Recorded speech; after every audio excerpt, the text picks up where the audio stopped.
exploring the culture, the adventure, and the impact of martial arts. That's what we do at Kung Fu Podcast. And I'm your host, Sifu T.W. Smith.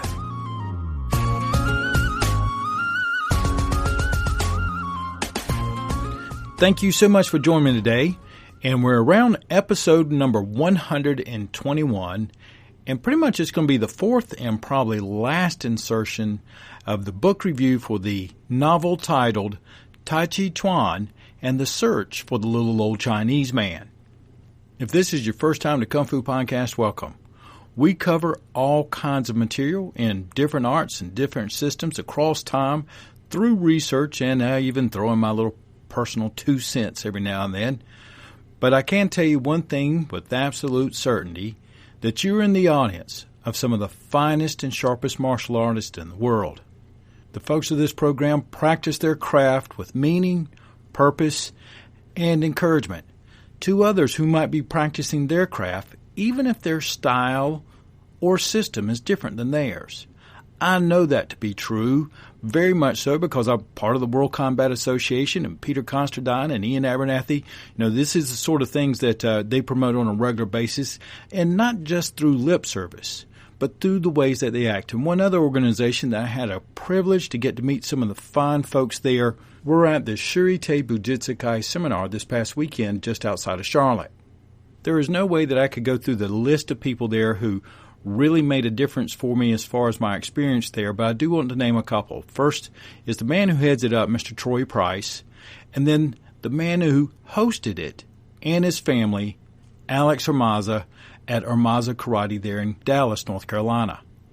It was an excellent experience, and I want to have quite a few videos and things to go along with that, and I'm going to put those over at Kung Fu Podcast so that you all can see them whenever you like over on our Twitter or Facebook account. But the one message I would like to send out with that if you're a practicing martial artist, irregardless of where you are, having people that you can train with, it makes an amazing difference in your ability to really make strides in your practice. When people share similar, maybe not exactly the same, but similar interest, and they share things, then an energy begins to flow and things begin to change. So I encourage you, look around outside of your scope, especially if you're practicing just by yourself, and try to find somebody else who might be an independent, maybe it's an association. There's several. If you ever have a question, I'd be glad to recommend, because there's only a few that I would, and you probably hear about them here on the podcast. Now let's begin to move forward in Adam Frank's work, Tai Chi Chuan and the Search for the Little Old Chinese Man. And a large part of this has to do with what does it mean when it is said that your identity, who you are, is alive and being alive. It is moving and changing. But what does that mean to somebody like me? Somebody who's more of a farmer or craftsman, somebody who kind of is a hands-on kind of guy who needs to kind of put a little bit more substance to this mist that we might call an identity. I understand that it's forming and changing, so I'm going to give ourselves a little bit of leadway here as we go through it.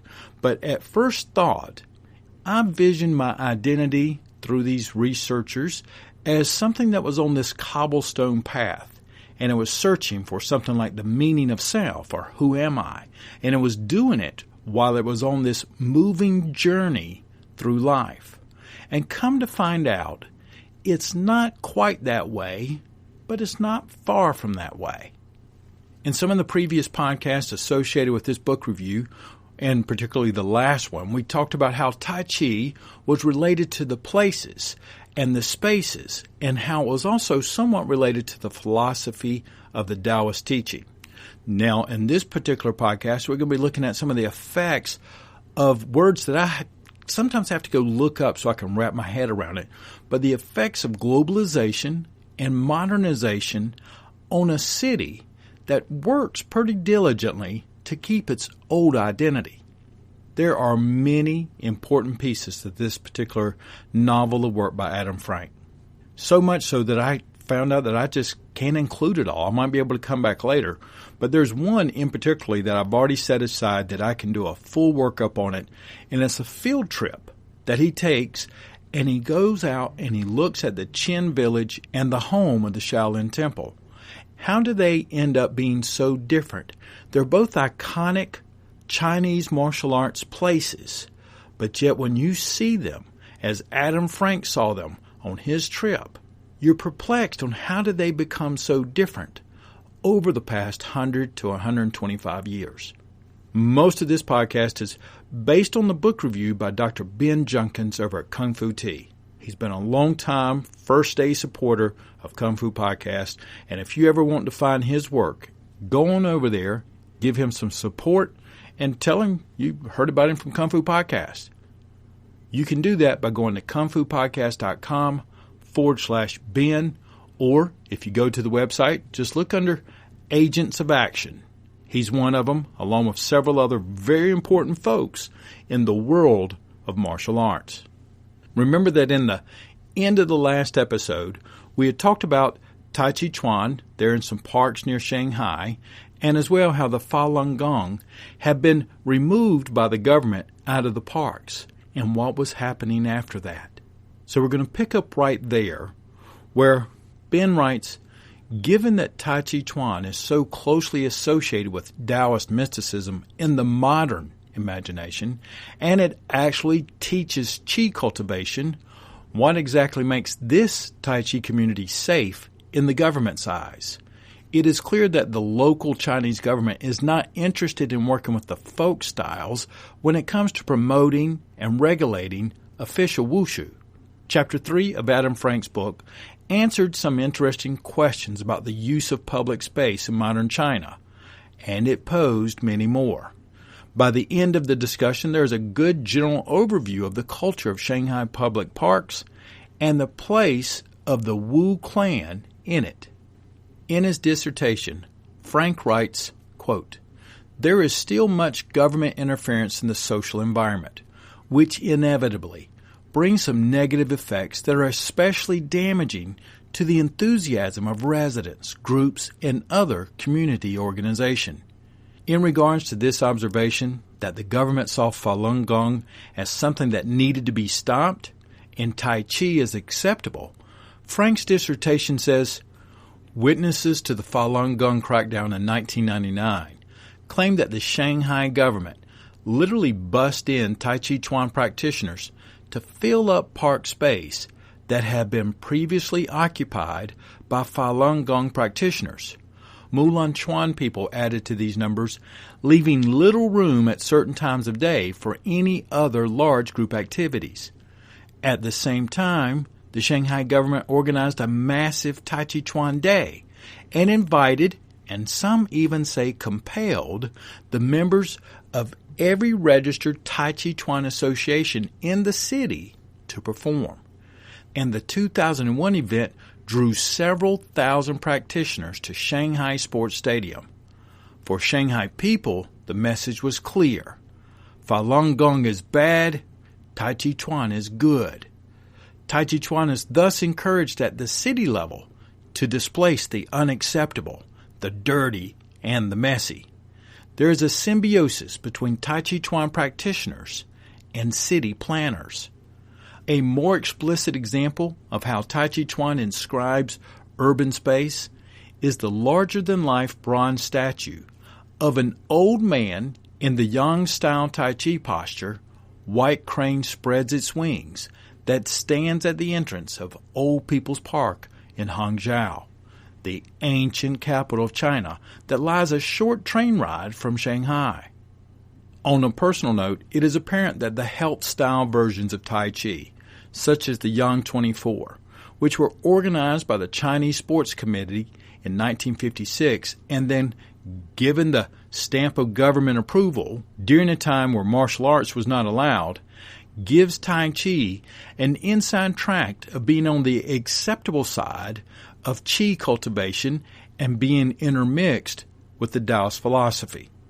Well, as we move into chapters 4 through 8, we're going to be looking at the globalization, the modernization, and mobility in Chinese martial arts.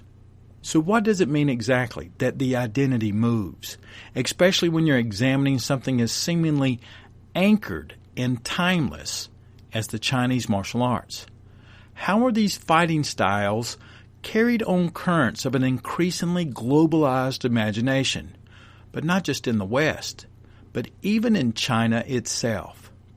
The identity moves is the single most important concept in the second half of Frank's work and is perhaps the central, motivating theme of his entire study.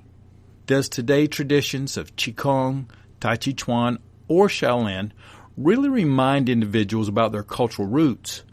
Or are these things actually an entirely new way of understanding the very idea of Chineseness? These are the sorts of questions that students of martial arts should keep in mind as they approach the second half of Frank's ethnographic study of identity and the Chinese martial arts. Unfortunately, Professor Frank can't offer us many hard and fast answers. You know, the type that we all would like to have. Here's a question, just give me the answer and I'm going to move on. But the problem is that identity is by definition subjective and multifaceted. So, who is to say that one view is more correct than the other? Now, the definition of globalization is the process by which businesses or other organizations develop international influence or start operating on an international scale. Modernization, medicine, martial arts education has been getting overhauled with new influences for quite some time and is continuing to do so. Frank offers us some very interesting observations on the complex interactions between the traditional Chinese martial arts and the forces of globalization and modernization. The final chapters of his book touch on issues that anyone involved with the Asian modes of hand combat must eventually confront. Frank also demonstrates how the constantly unfolding process of identity formation is key to understanding the global appeal of the Chinese fighting arts. They are central to the theoretical arguments that Frank first advanced in his introduction. Frank's work from the introduction through Chapter 3 is very focused and grounded. The basic notions about identity formation are laid out and explored throughout the entire volume. However, the exercise of identity formation becomes a much more central focus of the work from Chapter 4 onward. These new ideas about identity formation are rapidly introduced, and the chapters begin to lose a little bit of their groundedness and their tightly focused feeling. Ben says that this is not a random artifact of how the book was edited. Rather, it's Frank's attempt to understand how identity moves that our author begins to undertake some identity movement himself. First, Frank investigates the identity movement of Shanghai through time.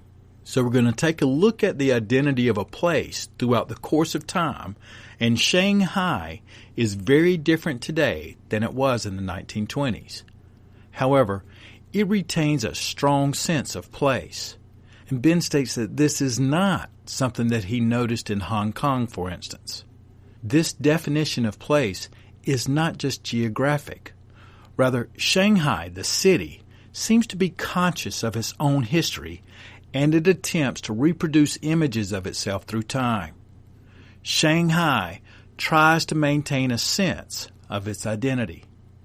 Frank explores this sense of time and place in Chapter 4, which was titled Barbaric Glass and Indecipherable Causes, Tai Chi Chuan as Public Art. At first, Tai Chi appears to be a thread of seamless continuity that runs through the city's history, connecting it to the larger tapestry of Chinese culture.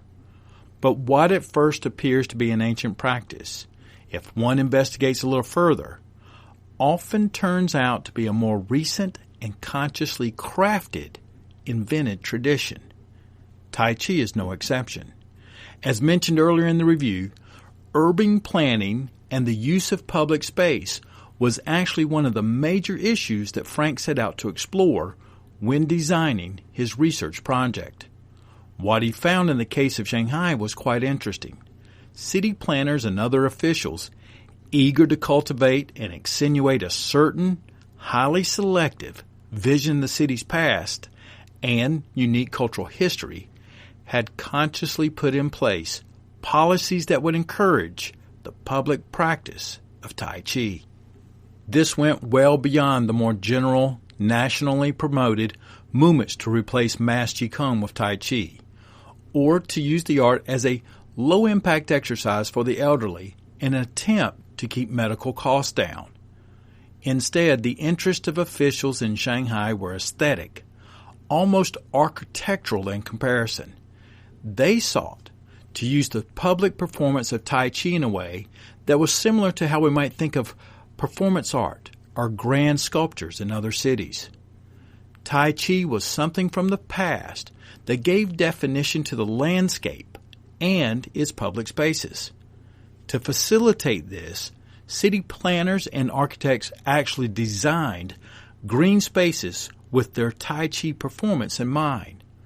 Frank never says it in so many words, but this is a stunning example of the government's appropriation of traditional martial culture for its own purposes. It is also very odd, as most aspects of this subaltern cultural discourse are not very popular in good society. Yet Tai Chi is an interesting case.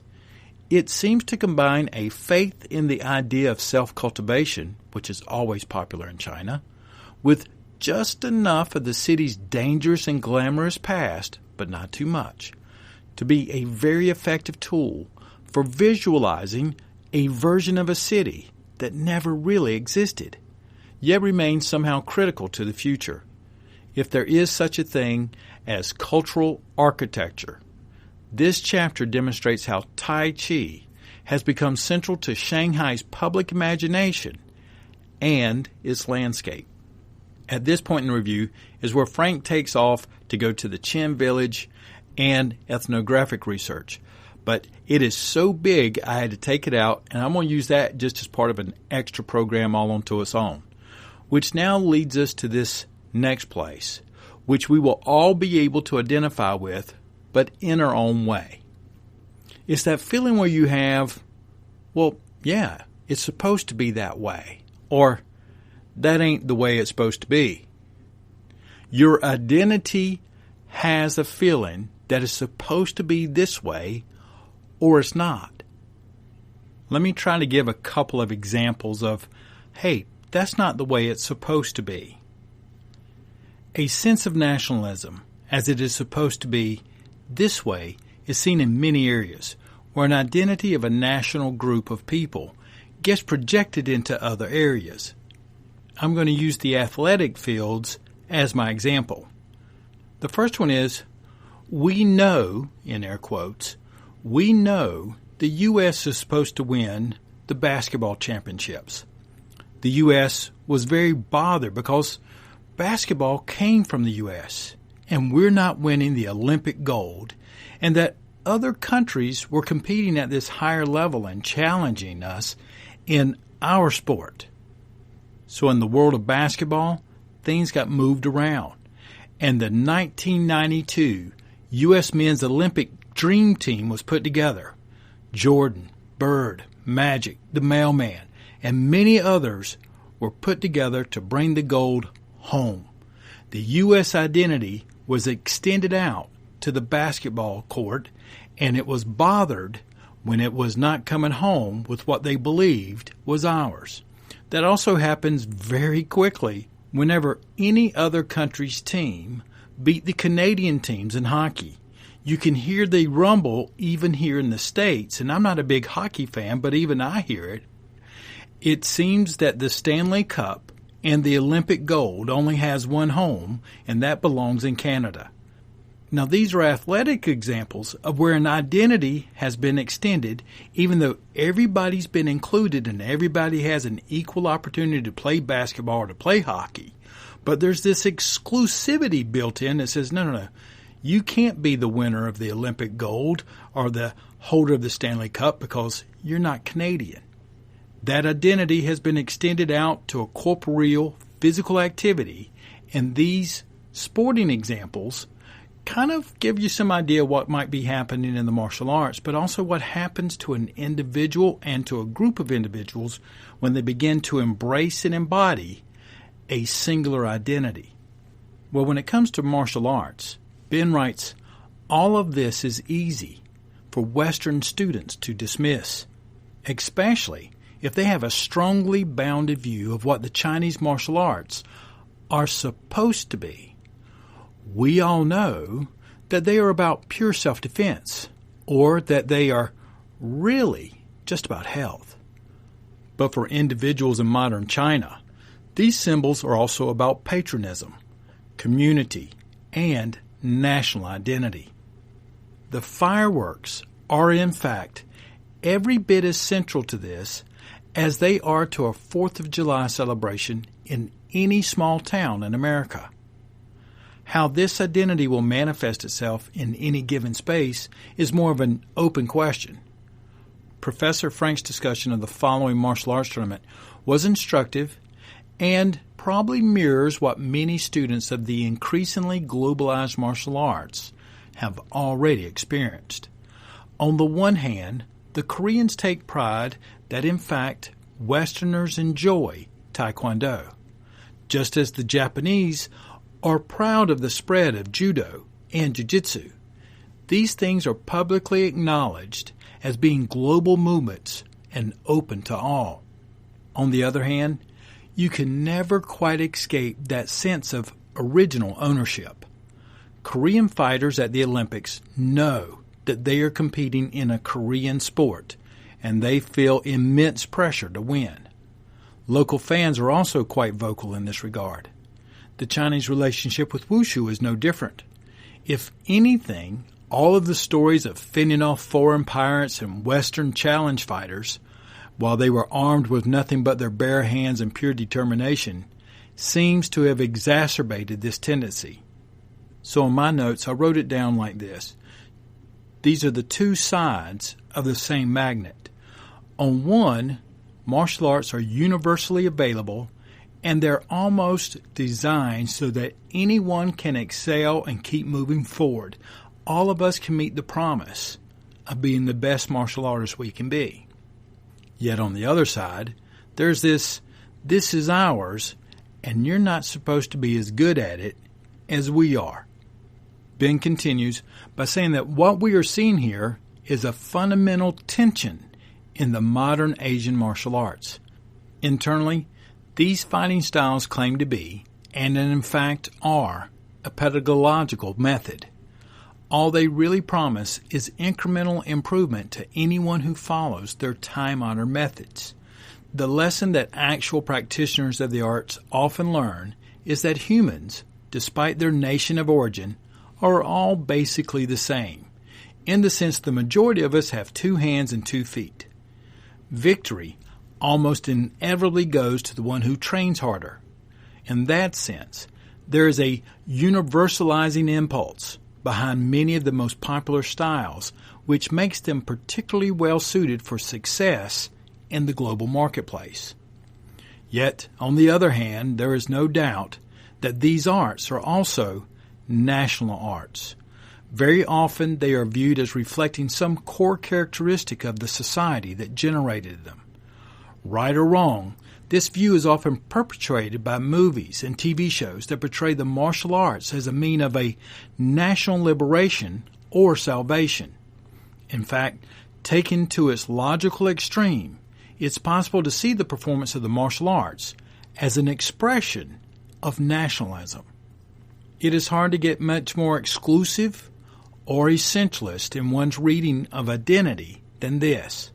Yet, both of these strands of thoughts, the universal and the essentialist, can exist within the same discourse surrounding the same fighting style.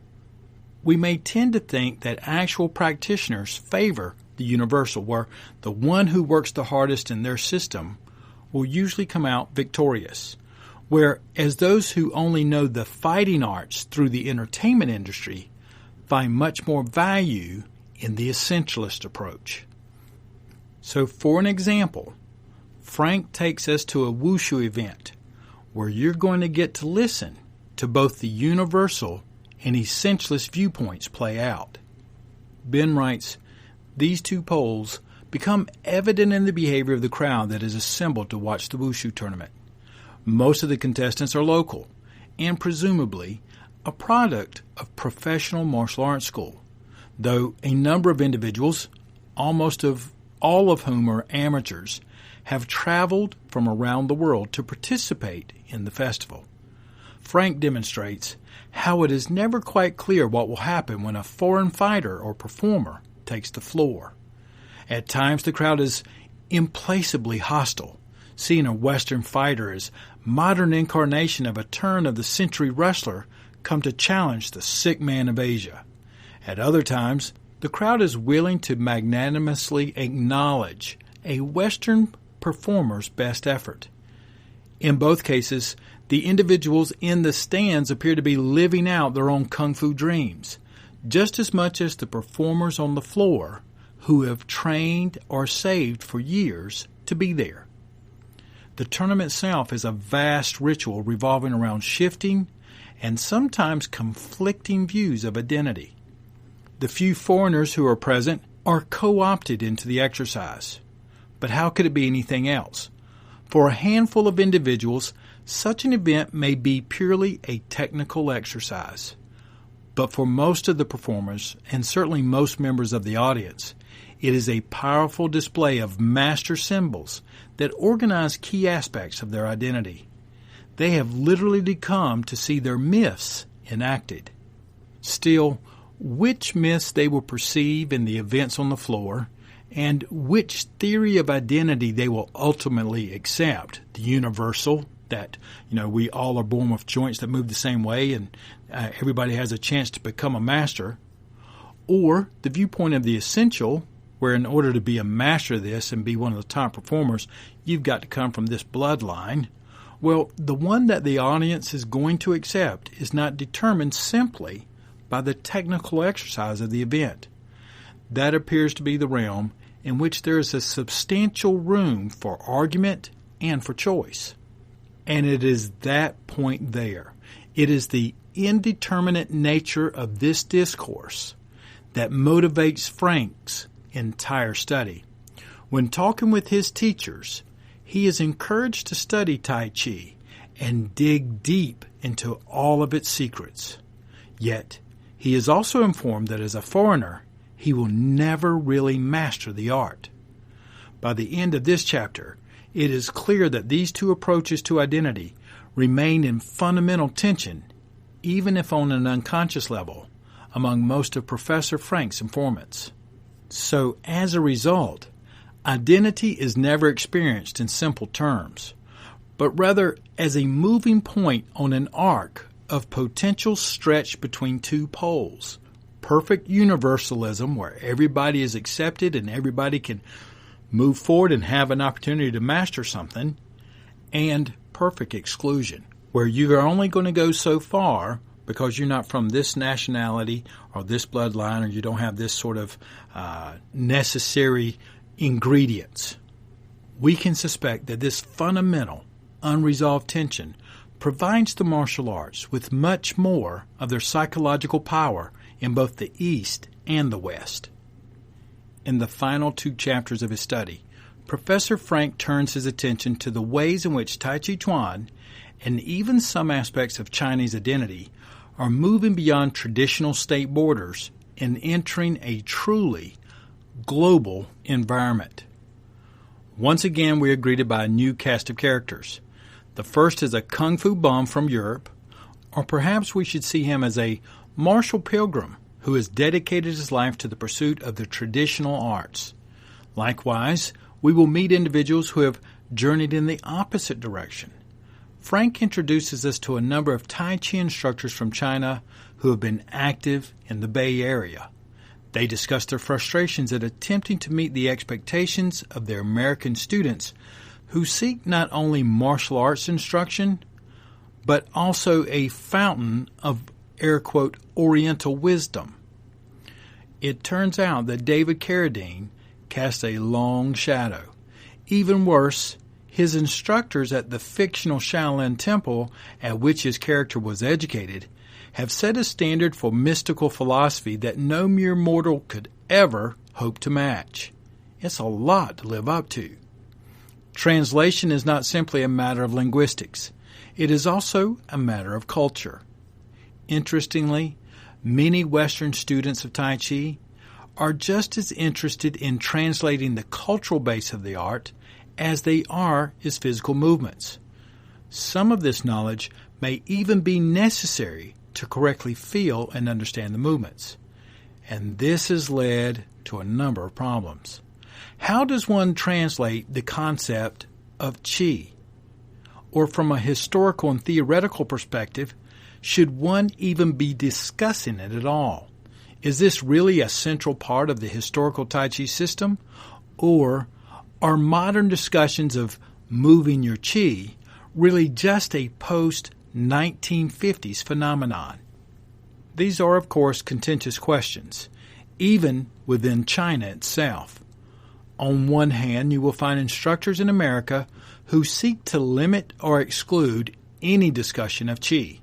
On the other hand, there are Chinese masters who have provided public demonstrations of their, quote, Qi abilities and given major media interviews on the subject. Some of these masters have even developed mass marketing materials aimed at the American New Age consumers. It is clear that the spread of martial identities and concepts have opened an important transnational space that has allowed for a fundamentally different sort of relationship between individuals in China and the West. Some critics simply take this to be a circle of mutual exploitation. Westerners exploit Chinese teachers to satisfy their own Orientalist identity discourse, and then on the other side, they use American and European students as a market for mass-produced instructional DVDs and overpriced seminars. There is certainly an element of truth to that. But something more fundamental is going on. Frank noted that the speed with which Taoist concepts and the idea of Qi have entered the American popular culture would seem to indicate the creation of some true pockets of hybridized identity. At this point, we're going to start wrapping it up. And given the importance of identity to so many discussions of the traditional Chinese martial arts and the high quality of the ethnographic data that Frank presents, it's a shame that this book is not better known. The main reason it probably isn't read as much may be due to its price. You'll usually find it running between $85 to $100 on Amazon, but you may be able to find it at your local library. Ben states that the problem in this case is that the publisher never really anticipated any sales. They only printed a small run for the university libraries, which is why the price is so high. And they never really bothered to advertise the text or to make it widely available. Frank's ethnographic style may not be for everyone, but the highly detailed study of a single martial arts organization in a single city is very important. In the second half of the book, he's going to branch out both theoretically and geographically, like we said, over to the Qian village as well as the Shaolin Temple.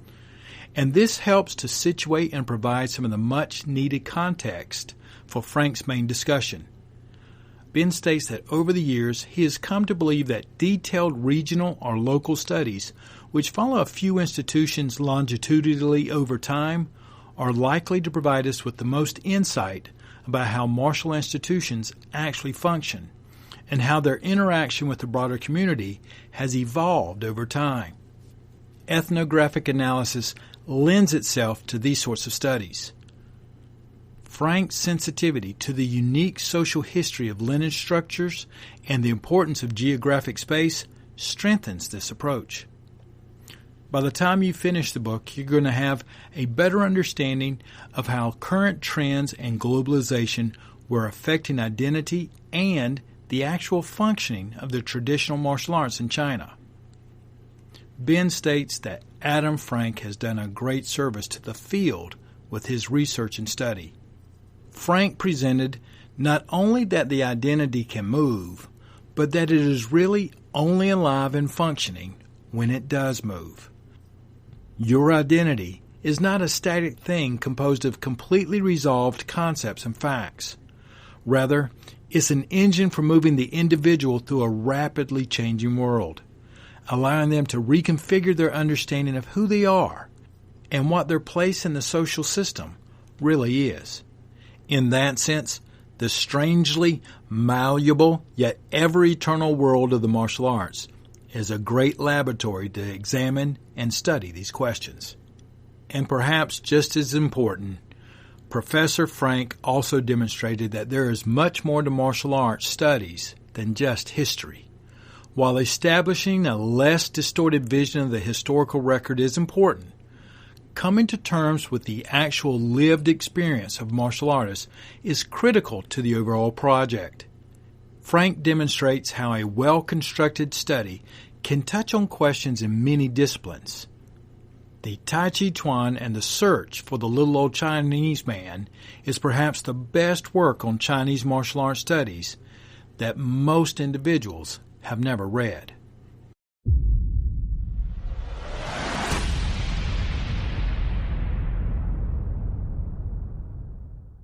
Well, this series began with the title, The Promise of Every Martial Arts Teacher, and then the 5 ingredients to martial culture. We began to look at park lives and secret spaces, the Tai Chi community, and the Chinese local government. Who's watching you while you're finding an identity by sketching into the shadows? We began to see that the identity does move, metaphorically down this cobblestone path, the journey of life, but not just anywhere, but in between and arcing between these two poles, one where we're included with everyone else, and on the other where we're excluded because we're not like everyone else. The martial arts experience is varied from culture to culture. However, much of this shared experience is the same. I can't think of a single traditional martial artist that I've ever met and gotten to know that didn't have a sense that the martial arts changed them inside in one form or another.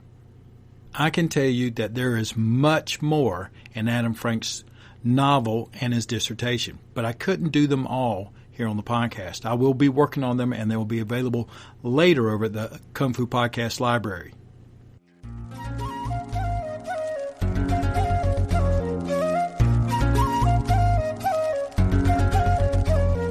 Exploring the culture, the adventure, and the impact of martial arts.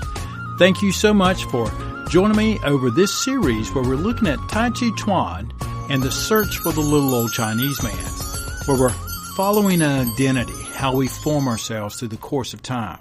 And I'm continuing on my journey, meeting new people like we did here in the past seminars with the Shirite Bujutsu Kai.